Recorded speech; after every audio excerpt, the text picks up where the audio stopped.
Hello. I thought it'd be interesting to do my 10 favourite jazz books. Obviously there are loads of YouTube channels these days, but when I was learning, again, in the sort of 90s, it was more to do with books than anything really, and there were some videos and DVDs eventually, but not YouTube. So I learnt from books, and there are some amazing books, to be honest, and I think it's always good for a jazz musician to have a small library of books. So these are my 10 favourite books, but they are not the best jazz books by any stretch of the imagination. They're just the ones that I like a lot. So it'd be really interesting in the comments if you have books that you like to put them in the comments and perhaps recommend them yourselves so we can see what other people like in terms of reading. So this is a collection of some theory books, some history books, and some more sort of maybe jazz philosophy books. I won't go into vast detail. I'm just going to go through each one, just explain vaguely why I sort of like each book. And why I think it's quite important. And these are ones I do recommend, obviously, to students as well when I'm teaching at the university. So the first one is Rand Blake's The Primacy of the Ear. And I thought, sorry, I've got all my little notes all over it and various things. This, I thought, was an amazing book, just in terms of how important it is to create your own personal listening list of tunes that you really love, that genuinely sort of move you to, to sort of collect into your own musical vocabulary. And Rand Blake is great at sort of suggesting it doesn't just have to be jazz tunes. He does recommend, you should learn Charlie Parker numbers and various things like that. But literally anything that kind of really interests you, and to draw that into your sort of your musical vocabulary. The other thing I like about his one is the non-emphasis on necessarily writing when you're transcribing, which sounds obviously silly given the word transcribing, but his process basically of listening to a solo over and over and over again, eventually until you can sing along with the solo, and then eventually you have to be able to sing without the actual backing track, and then, unless you're a singer, obviously then to transfer it again by ear onto the instrument. And I thought that was a really good method.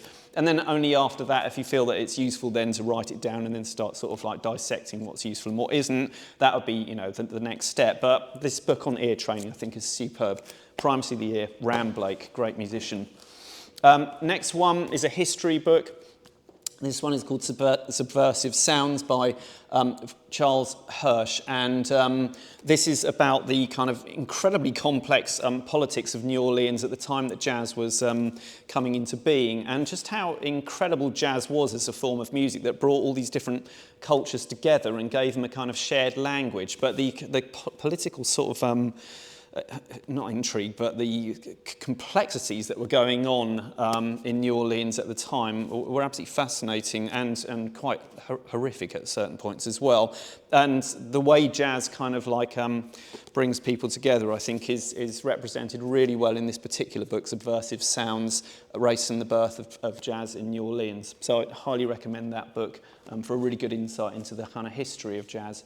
I thought this was a really good book as well. I read this quite a few years ago now, and it became very much part of the kind of curriculum here because apart from looking at the importance of black music in America, not just jazz, but all forms of music, I think what was particularly interesting about Samuel Floyd Jr.'s book is the way the ingredients of the ring shout, the West African kind of ring shout, come into the construction of jazz language, and again things like hip hop and blues and so on and so forth. And it really does give a much more in-depth insight again into why we have things like call and response and dissonance and storytellings, narratives, the symbiotic relationship between dance and the music itself, even the kind of spiritual aspects of it as well. So I thought that was an absolutely fascinating, again, insight into history. Sorry, I seem to be ploughing through the history books first, but the third history book I think that's good, and there are multiple great books on jazz history. This is probably my favourite one personally, Ted Gioia's book. And I think this is a lovely one just because it's a very, very well-rounded kind of linear history of jazz, and it fills in all of the gaps. For example, so I think this is very easy to read. In terms of understanding kind of the actual narrative and the evolution of jazz from from its beginnings really right through to not necessarily present times, because this was written a while ago, but certainly up to kind of recent days. In terms of biographies and autobiographies, I've read a lot, and there are some really excellent ones. I absolutely love Miles Davis's one, for example. Mingus's one is absolutely fascinating as well. I did my MPhil thesis on John Coltrane, so I read virtually every single biography there was on Coltrane, and there are some great ones there. But the one I'm actually going to pick is Bill Evans. Bill Evans is unquestionably one of my favourite jazz musicians, alongside John Coltrane. But I love this one particularly as a piano player because it was written by Peter Pettinger, and this was How My Heart Sings. And Pettinger is a piano player himself, so he gives a great insight into the kind of construction again of Evans' kind of vocabulary as a pianist and why he is so good. Even at one point, an entire sort of critical analysis of one single note in a recording and why it sounds, it's got the depth that it has. So I think that's lovely, and it's really interesting, I think, to hear reflections from another musician on a musician that they really admire. So this is one of my favourite biographies, and I think it's really nice to read jazz biographies and get a real insight into each of the jazz musicians that created this form of music.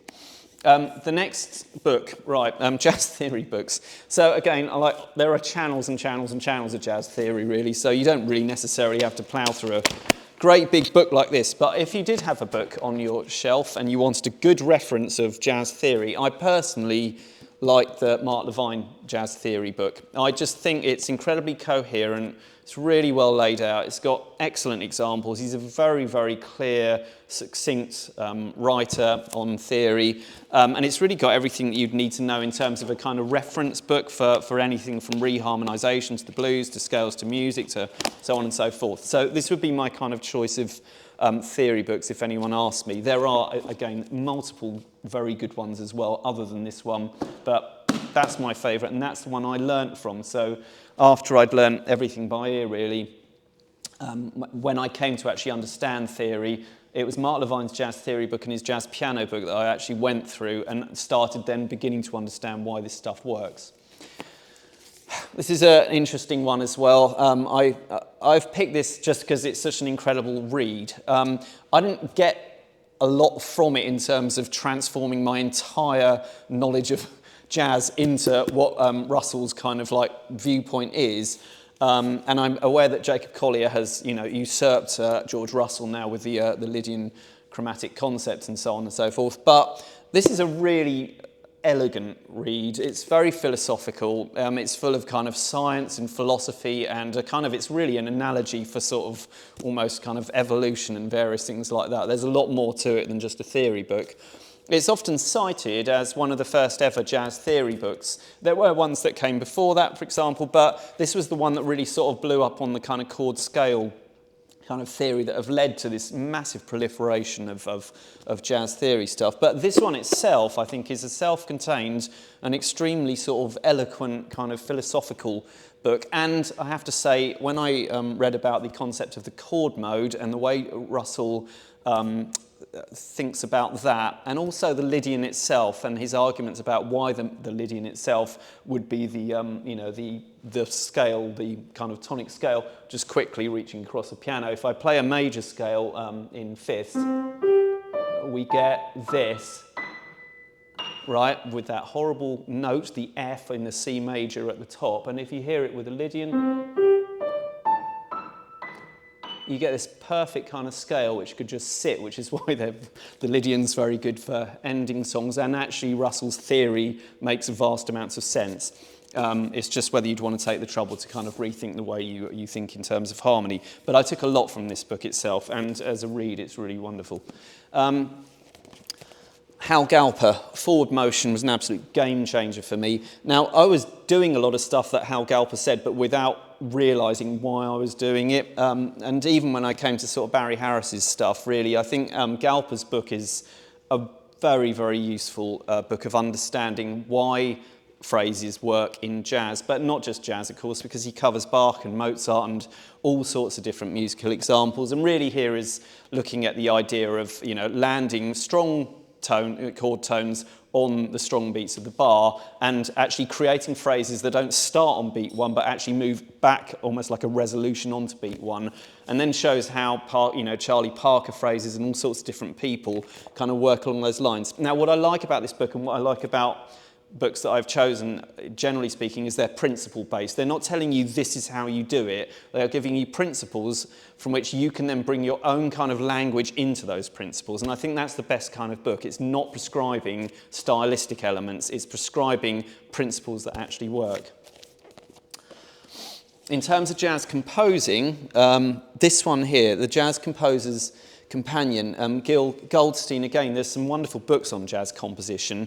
But this one here, again, is principle-based. It goes through melody, harmony, rhythm and form, and again, gives kind of outlines of why certain melodies work, why, and allows you, again, a huge, great amount of leeway to be creative yourself within kind of certain principles that Goldstein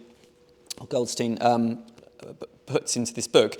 He also, though, does in the second half of the book something really interesting, which is to interview a load of musicians like Bill Evans, Chick Corea, Herbie Hancock, Lyle Mays, George Russell, Barry Miles, and actually asks them about, and Carla Bley. That's a really interesting one, I have to say. Carla Bley is one of my favourite composers, and it's really interesting to hear the insights of these different composers and how they actually compose themselves. So there are interviews at the back of the book. That really inspired me to start jazz composing. Other books where, again, they're very prescriptive about this is how you do it. I mean, that's useful. It's not. I'm not saying don't read them, but I love, again, books that give you a lot of creative leeway, give you principles, and also give you some inspiration about where you want to go with it. This book, which is Invisible, is my 10th choice, and the reason why it's invisible is that someone's borrowed the book and hasn't returned it. And this book here is Kenny Werner, Effortless Mastery, and I went through a very, very bad phase of anxiety where I could barely play at all, and I had to kind of scrape my way back, and partly that was to do with some therapy. But actually, once I'd kind of got past the main anxiety issues, it was really Kenny Werner's book that managed to get me back to playing piano and actually beginning to slowly perform in front of people again. And that was just because of the kind of spiritual nature of the book. I think whether you are kind of spiritual or not in terms of your outlook, Werner's book, it doesn't matter, because although it's quite a spiritual book, that first book that he wrote, if you read between the lines, the actual principles are extremely kind of sound, whether it's to do with spiritual or just talking about getting into flow state. There's various ways of kind of reading the actual spiritual content of the book, but the exercises at the end are the absolute crucial thing, and Werner's gone on to make a lot of very, very good videos about that anyway on YouTube, for example. He's written a second book following up from Effortless Mastery, but I would highly recommend Effortless Mastery as that other end of the spectrum to the jazz theory stuff, a combination of people like Mark Levine, principles from Hal Galper, principles from Gil Goldstein, for example, and then the kind of thing which teaches you how to kind of let this all go and actually sort of flow into soloing from the heart or the soul or whatever, I think is a really important part. I've got some honourable mentions as well. My first honourable mention, I know there's lots of mistakes and various things in the Real book, but to me, this is never going to replace an iReal Pro. I love having an actual concrete thing to hold and put on a music stand. This isn't my copy's crumpled with notes all over it and various things like that. And to me, this is kind of like the jazz musician's Bible, and I want something tangible. So the Real book, I absolutely love this particular edition. Jolly good. Not a jazz book necessarily, but Noise, I think, is a very good book as well. Jacques Attali, these are not my 10 favourites, as I say, these are just some spare honourable mentions about the way that music can actually change societies. I think this is a very powerful book about what music actually really is for and actually changing the structures of minds. Things like what John Coltrane was trying to do with his music. This is a hard book to get through, I've got to admit, but it's very, very good, and it's about as detailed as you could get in terms of understanding jazz theory. I can't, this is a superb book. It can't go on my top 10 because I struggled compared to Mark Levine, but I've got to say it's an excellent read. The Jazz Standards Progression book from this MDEX channel, I kind of got this from, MDEX Music, is very good because it just gives all of the kind of like harmonic analysis of standards, so I like that. And I can't also not mention Stuart Nicholson, Is Jazz Dead? That was a very good book, possibly slightly dated at this point, but a really good insight into where jazz was kind of going in the 90s. And the final one I would say is Nicholas Slonimsky's scale of Thesaurus, which John Coltrane and various musicians have used, and that was fascinating, and I got a lot of harmony out of that particular book and concepts about intervallic improvisation. So those are my favourites, those 10 and some honourable mentions. If you've got any suggestions yourself, feel free. These are not the best books, they're just the ones I like. I hope that was helpful. Cheers.